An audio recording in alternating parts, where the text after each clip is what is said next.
ဆရာဒီနေ့ကတော့လေဒီဒေါက်တာဖန်ဆာကနေပြီးတော့မေတွေအမေးများတဲ့မေးခွန်းလေးတွေကိုစူးစီးပြီးတော့ပေါ့နော်ဒါဆရာကိုမေးမြန်းသွားမှာဖြစ်ပါတယ်ဆရာဟုတ်ကဲ့ပါဆရာပထမဆုံးအနေနဲ့ကတော့ဒီကိုဝင်ရအောင်ဘယ်လိုစူးစမ်းမလဲဆိုတဲ့ခေါင်းစဉ်အောက်မှာပေါ့နော်ဒီကိုဝင်ရနိုင်ချေပေါ့နော်ပိုများတဲ့ဘယ်လိုမျိုးနေထိုင်ပုံစံတွေပြီးတော့အစားအသောက်တွေပေါ့ဆရာအဲ့ဒါလေးလည်းဆရာတစ်ချက်ဖြေချပေးပါအောင်ရှင်ဟုတ်ကဲ့ပထမဆုံးအနေနဲ့ကတော့ဒီအမျိုးသမီးရဲ့ကိုဝင်ရမယ်ဆိုရင်တော့အဓိကတော့ကိုယ့်ရဲ့ကျန်းမာရေးပေါ့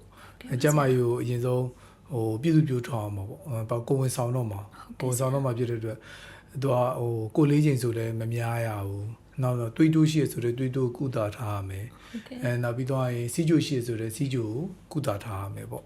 ကိုမှရှိရဲ့ယောဂတွေအားလုံးကိုကုသထားပြီးတော့အကောင်းဆုံးအခြေအနေတစ်ခုမှာကိုဝင်ဆောင်ဖို့ကြိုးစားရမှာပေါ့နောက်ကိုဝင်ရနိုင်ခြေမှာဘယ်လိုပုံများလဲဆိုရင်ပုံမှန်တိကျကန်ပုံမှန်လုပ်မယ်နောက်ပြီးတော့ဒီပေါ့ကိုလေးချိန်မျှတအောင်ရှိမယ်နောက်အစားအသောက်တွေပေါ့အစားအသောက်တွေမှာဆိုရင်တော့ကျွန်တော်တို့ကအသေးဦးတစ်ဖူးလေးတွေဥမာအစိအစံလေးများများစားတာမျိုးပေါ့เนาะအဲ့ဒါမျိုးလေးများများစားမယ်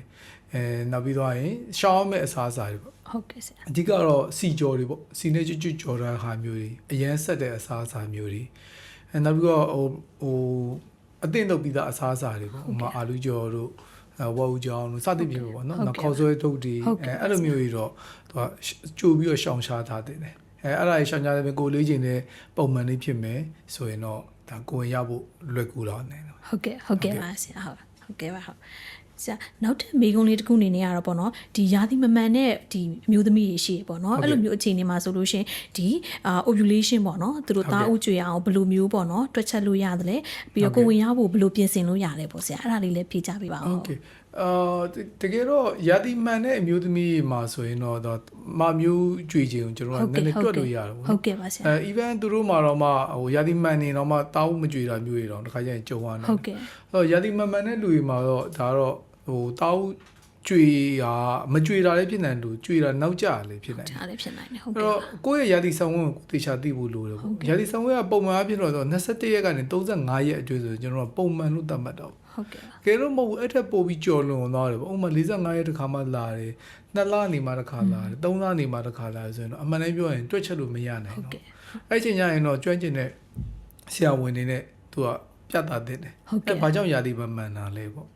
ဥမာတာအုပ်များမကြွေလို့လားတာအုပ်များမကြီးလို့လားဒါမှမဟုတ်လေဟော်မုန်းတွေမညီလို့လားအဲ့ဒါကိုပြန်ပြီးစစ်ဆေးပြီးတော့မှတာအုပ်အဲ့ဒါကိုကုသလိုက်ခြင်းအပြင်လည်းရာသီပြန်မှန်သွားနိုင်တယ်လို့နောက်တစ်ခုကလည်း